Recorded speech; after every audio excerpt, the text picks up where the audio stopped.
ये महज एक छलावा है। डिलिमिटेशन कमीशन ने अभी तक कोई भी एक्सरसाइज डिलिमिटेशन की नहीं की। वो डिलिमिटेशन कमीशन बनने से पहले ही सबको मालूम था कि 9 सीटें एसटी को जाएंगी और 7 सीटों की जो बात करते हैं सब।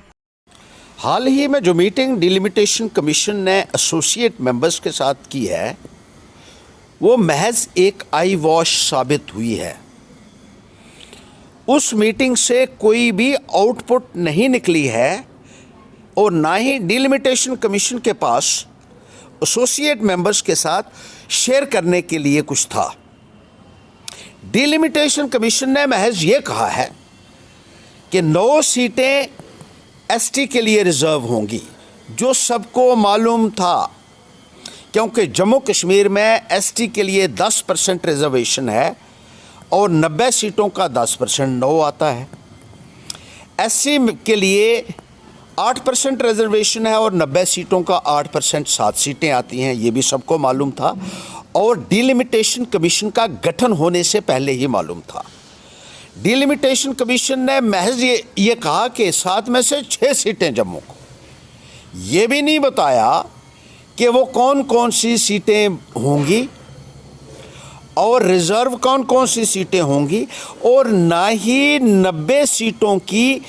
डिलिमिटेशन के बारे में क्या प्रोग्रेस हुई है इसके बारे में कुछ बयान किया है।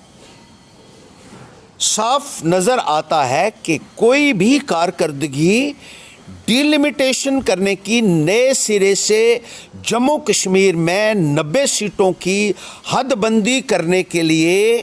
कोई भी एक्सरसाइज अभी तक डिलिमिटेशन कमीशन ने नहीं की है, क्योंकि इस किस्म की कोई भी जानकारी एसोसिएट मेंबर्स के साथ शेयर ही नहीं की गई। और 21 महीने होने के बावजूद भी इस तरीके का जो रवैया डिलिमिटेशन का है, ऐसा लगता है कि सरकार की कोई मंशा नहीं है जम्मू कश्मीर में डिलिमिटेशन करवाने की। डिलिमिटेशन को जानबूझकर डिले किया जा रहा है ताकि जम्मू कश्मीर में जमहूरी निज़ाम से लोगों को महरूम रखा जाए और भारतीय जनता पार्टी की सरकार अपना प्रॉक्सी रूल जम्मू कश्मीर के अंदर जारी रख सके। एक बहुत बड़ा प्रश्न यहाँ ये उठता है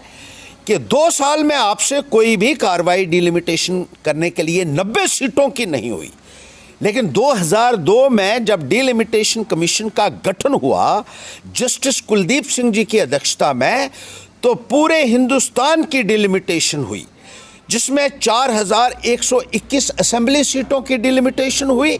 और 538 पार्लियामेंट सीटों की डिलिमिटेशन